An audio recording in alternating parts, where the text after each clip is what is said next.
नमस्कार। भाग्योदय विचार प्रवाह श्रृंखला के 63वें 63 चरण में आप सभी स्वजनों का मैं हार्दिक अभिनंदन करता हूं, प्रणाम करता हूं। भाग्योदय विचार प्रवाह श्रृंखला बड़ी अच्छी चली है और एक बरस के ऊपर हो गया है। हमें इसकी प्रसन्नता है। साप्ताहिक चर्चा विभिन्न विषयों पर होती है। आज मैं 8 अगस्त को चर्चा करूंगा स्वाध्याय विषय पर। स्वाध्याय माने स्व का अध्ययन, अपना अध्ययन, निज की आत्म समीक्षा, आत्मनिरीक्षण बहुत आवश्यक होता है। यह लोग कर नहीं पाते। जीवन में असफलता का बड़ा कारण ये होता है।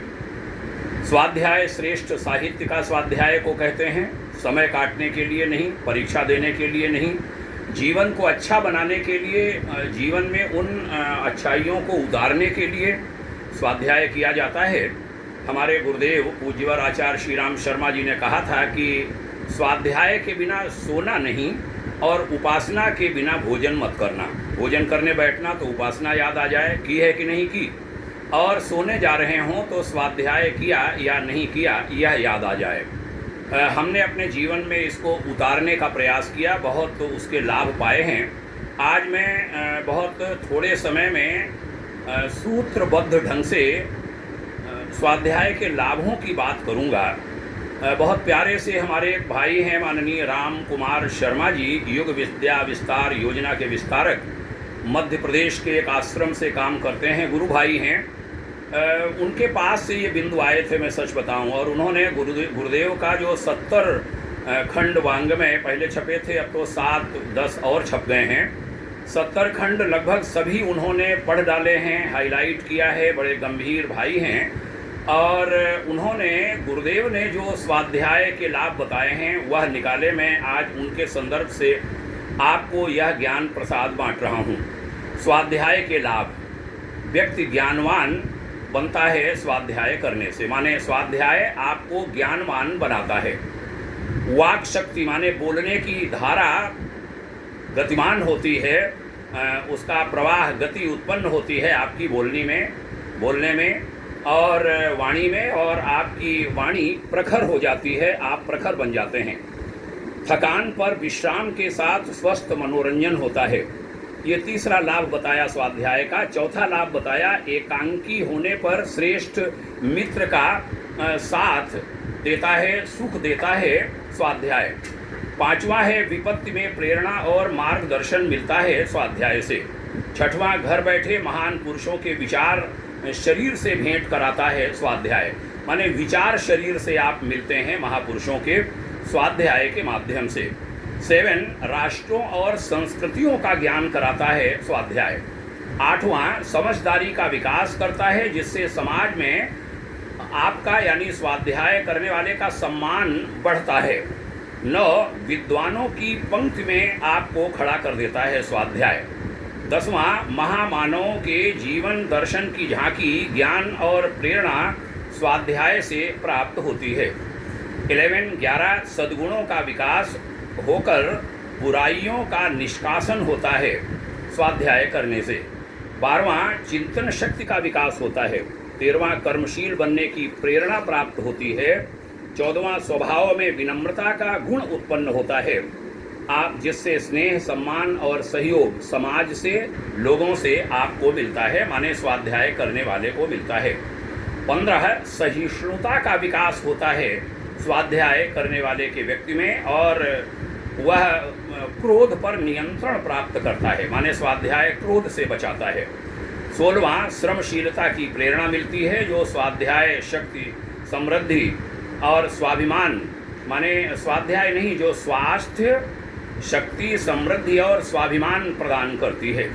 17वां व्यवहार में सज्जनता का समावेश हो जाता है। 18वां भावों में सेवा की प्रेरणा उत्पन्न होती है। 19 करुणा संवेदनाओं का जागरण हृदय में होने लगता है स्वाध्याय करने वाले के। 20वां प्रज्ञा यानी जागृत विवेक युक्त ज्ञान, यानी विवेकशीलता का जागरण होता है स्वाध्याय करने वाले के जीवन में। 21 परोपकार माने सबकी भलाई का भाव आप में विकसित होता है। 22 सकारात्मक चिंतन जो पॉजिटिव थिंकिंग है उसकी धारा का प्रवाह जीवन में गतिमान हो जाता है। 23 मन्यु यानी विकृतियों के विरुद्ध प्रचंड आक्रोश का जागरण होने लगता है। 24 उमंग उत्साह से मानसिक धरातल ओतप्रोत हो जाता है। 25 विभिन्न विद्याओं का ज्ञाता बन जाता है स्वाध्याय करने वाला व्यक्ति। 26 जीवन में गांधीर्य उत्पन्न हो जाता है। 27 विचार शक्ति प्रखर होकर नवीन तथ्यों की खोज करती है ऐसे व्यक्ति के जो स्वाध्याय करता है। 28 समस्याओं व विपरीत परिस्थितियों में चित्त विचलित नहीं होता। 29 अपने जीवन की बुराइयां दिखने लगती हैं जिससे उन्हें हटाना आसान हो जाता है। 30 मनोबल की अत्यधिक वृद्धि हो जाती है। 31 युग माने सामाजिक समस्याओं का युग, समस्याओं को गहराई से वह व्यक्ति देख और समझ सकता है। 33 संसार की बहती विकृत धाराओं के विरुद्ध चलने का, एकांकी चलने का साहस पैदा हो जाता है, उत्पन्न हो जाता है। माने लोग आपके साथ हों या न हों, आप संसार की जो विकृत धारा है उसके खिलाफ अकेले खड़े होने का साहस करने लगते हैं स्वाध्याय करने वाले व्यक्ति। 34 संघर्षों में आनंद आने लगता है। 35 आराम हराम लगने लगती है। 36 समस्त देशों, राष्ट्र यानी विश्व का मार्गदर्शन करने की क्षमता उस व्यक्ति में उत्पन्न हो जाती है। इसके अलावा अनेक उच्च स्तरीय लाभ हैं, अनंत लाभ हैं स्वाध्याय के, जिसका वर्णन करने की क्षमता मानवीय बुद्धि और लेखनी कलम में नहीं। इतनी महान स्वाध्याय साधना को आज लोगों ने त्यागा है और लोग अज्ञानी बने, और यूं कहूं कि यह देश अज्ञानी और भिखारी जो बनता चला जा रहा है उसका कारण है स्वाध्याय की कमी। इतने लाभ जानने के बाद भी अगर कोई अपने जीवन में स्वाध्याय को महत्व नहीं देता, स्थान नहीं देता, तो वह संसार का सबसे कहूँगा दुर्भाग्यशाली व्यक्ति है। स्वाध्याय को त्याग देने के कारण ही महान दिखने वाले लोग, ऊंचाइयों पर पहुँचे हुए लोग पतन की गहरी खाई में गिरते हुए देखे जाते हैं। बहुत सुंदर शास्त्र वचन है, स्वाध्यायः न मा प्रमदः, माने स्वाध्याय की साधना में आलस्य कभी मत करो, प्रमाद कभी मत करो। ऋषियों के इस उद्घोष को आइए अपनी चेतना में, अब चेतना के कण कण में उद्घोषित होने दें। अतः संकल्प लीजिए इसी क्षण, अभी इसी पल, कि हम आज से ही स्वाध्याय करने का संकल्प लेते हैं। आपके जीवन को महानता के पथ पर अग्रसर करेगा यह स्वाध्याय। जैसा हमने आरंभ में कहा था, हमारे पूज्य मार्गदर्शक, पूज्य श्रेष्ठ आचार्य श्री राम शर्मा जी ने कहा था, उपासना के बिना भोजन मत करना, स्वाध्याय के बिना शयन मत करना। भोजन सामने आए, याद करें कि हमने उपासना करी कि नहीं। नींद आने जा रही हो तो सोचें कि हमने स्वाध्याय किया या नहीं।